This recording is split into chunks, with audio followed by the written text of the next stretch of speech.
Sonic's 25th anniversary was highly anticipated back in 2016. With it being a couple years since the last game, all eyes were on Sega, eagerly waiting to see what they had to show. With little teasers hidden around the social media accounts, it was eventually announced that a special anniversary party would be held in San Diego that summer, with special music performances by Hyper Potions and Crush 40. There were even going to be some special announcements. Excitement was pushed over the edge, with people quickly buying tickets or even planning trips around the event. Even if you weren't able to go, you were still in luck, as the party was going to be streamed on Twitch and YouTube.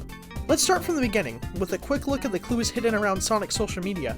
We have another semi-long one here, so get yourself comfortable with a nice plate of pizza rolls. That joke will be funnier later on. Anyways, let's jump in.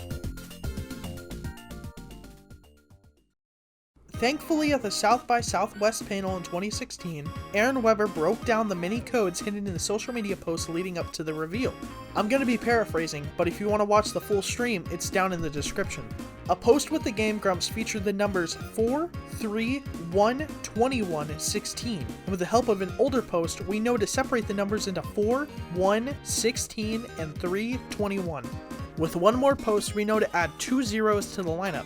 A post that references the musician Mania gives us another clue, with the text translating to, "The secret is inside the Empire. We can get it back.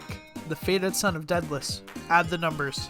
Adding 4, 1, 16 with 3, 21, 00 gives us 7, 22, 16, which was then revealed to be the date of Sonic's 25th anniversary party at the House of Blues in San Diego.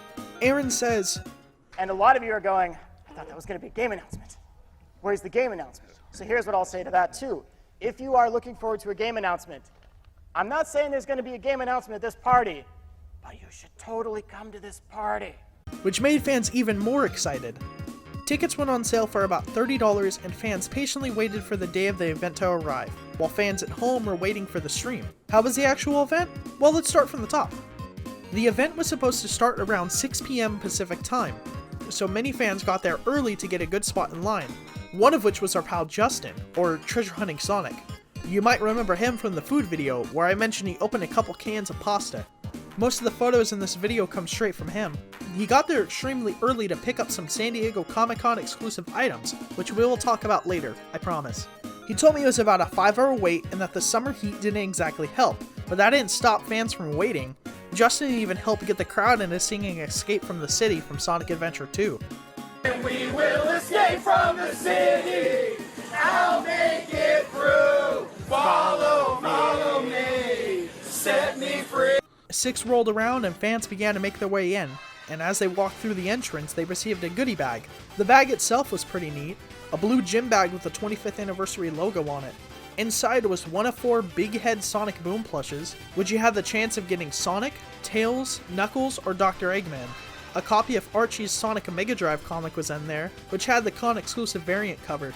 The real goodie in the bag were these: a limited edition coin with only 2,000 made, a USB drive which is more than meets the eye, and 2 hats, a sweet 25th anniversary hat that I've been trying to get my hands on since it was first shown off, and a Totino's hat. You're probably thinking to yourself, why Totino's? Well, they sponsored the event promoting their new product, Stuffed Nachos. Also in the bag was a schedule for all the events that were happening that night, and if you flipped it over, there was a map that showed the different areas and what was set up for the party. While people at the event were making their way inside, people at home were still waiting for the stream to start, with the stream crashing a couple times on Twitch. When the stream finally started, one issue made itself known very quickly. A loud buzzing could be heard for about the first 45 minutes.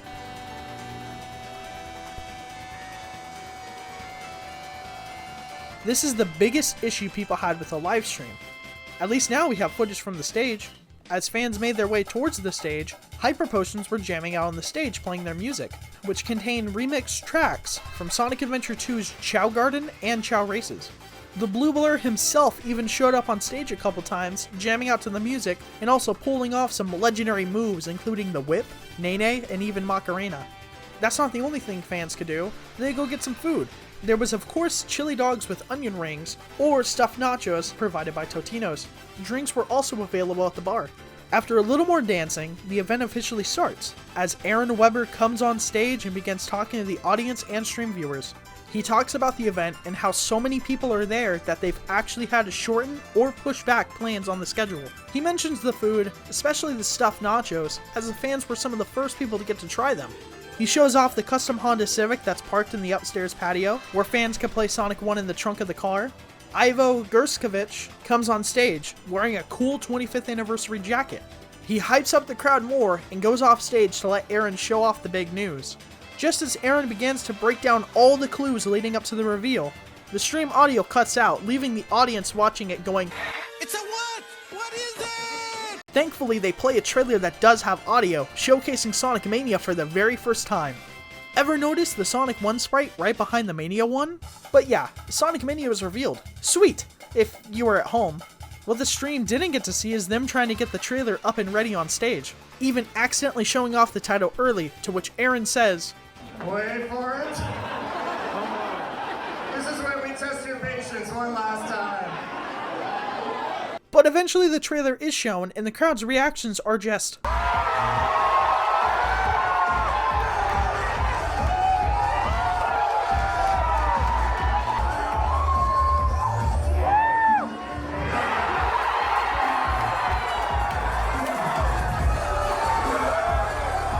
Yeah, I'd say they liked it. Takashi Iizuka, the head of Sonic Team, and Christian Whitehead, the lead programmer and developer for Sonic Mania, come up onto the stage and answer a couple questions about Mania, especially the biggest question the fans had to ask. Okay.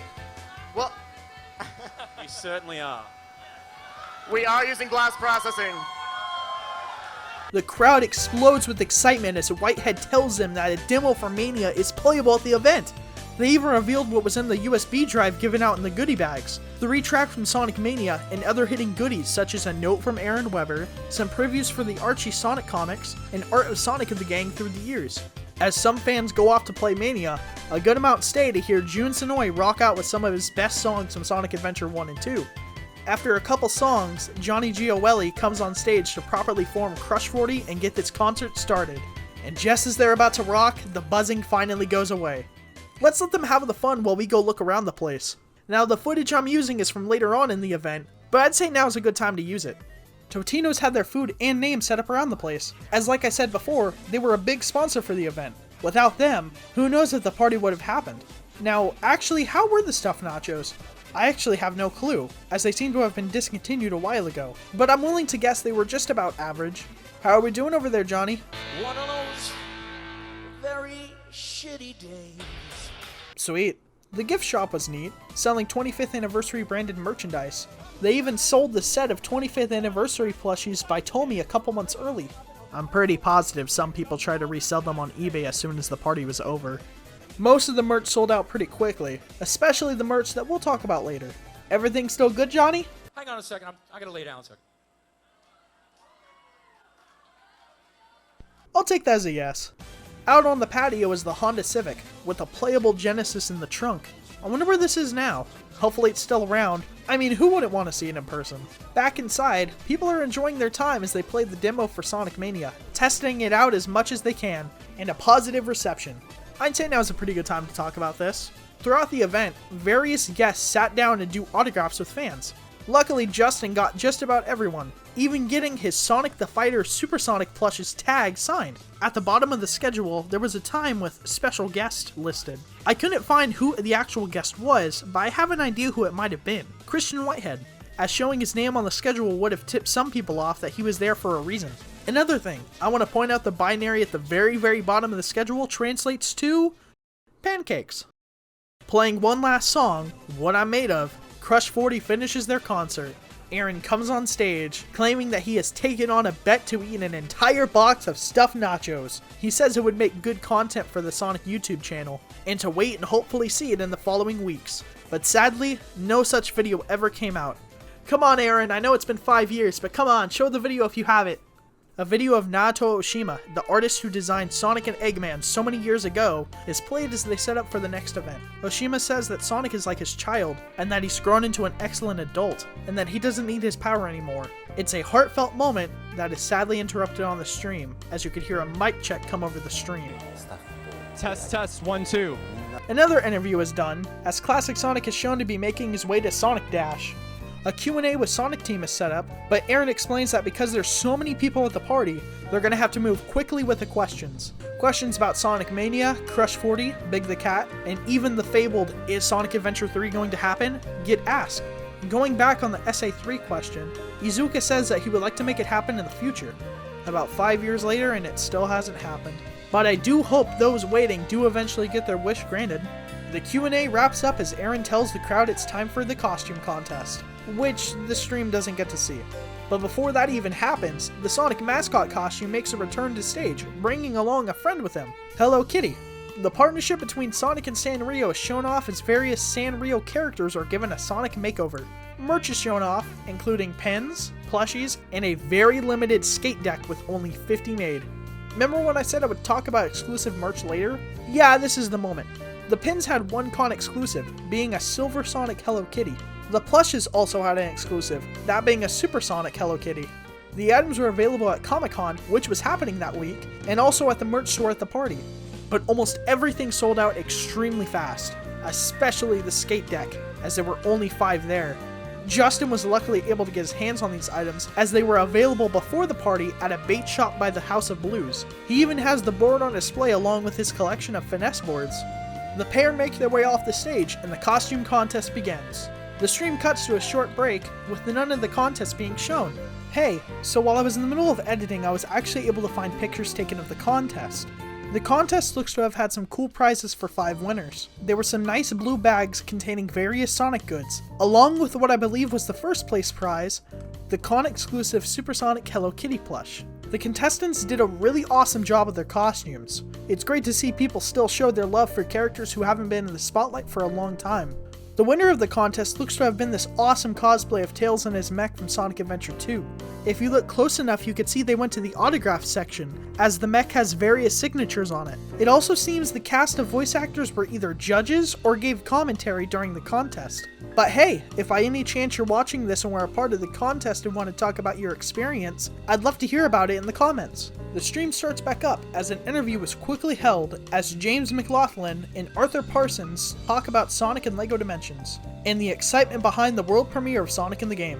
Now's a good time to mention, at the event they had small display cases that had upcoming products inside, featuring the Sanrio plushies, Tommy's 25th anniversary plushes, Kid Robot Sonic display figure, along with the con exclusive version, which had a shiny finish, Glam Glow's Sonic face mask, which yes, is blue, and last but not least, the LEGO Dimensions Sonic minifigure pack. Another break happens, which is followed up by what is basically just a Totino's ad hosted by Skylar King. He also mentions an event at South by Southwest earlier in the year called the Totino's Bucking Couch. Players would sit on a couch and try to get as many rings as they could in Sonic 2. The true challenge came from the audience, who had the ability to move the couch as the person played. Skylar walks around the event showing what people are doing, which I showed earlier. On the stage, a clip of Sonic Boom Season 2 is shown, as some of the cast comes on stage. The stream pulls yet another turn as, instead of listening to the cast read a script from a new episode, we instead get another interview with Ivo Grskovic. Just more general talk about Mania and the future of Sonic, but he does mention to stay till the very end, hyping it up even more. We move over to a 3DS to watch Skylar play Sonic Boom Fire and Ice. Before we could even see gameplay, we go back to the stage, where the cast is saying thank you and take their exit. Arthur and James make another appearance as they come on stage to show off a trailer for Sonic and LEGO Dimensions. And if people weren't already sold on a LEGO Sonic minifigure, maybe the trailer helped. Iizuka comes on stage to ask for help from the audience. He asks them to yell the famous chant, the Sega chant. They say it'll be used in Mania, which the crowd gets excited for. The crowd lets out a big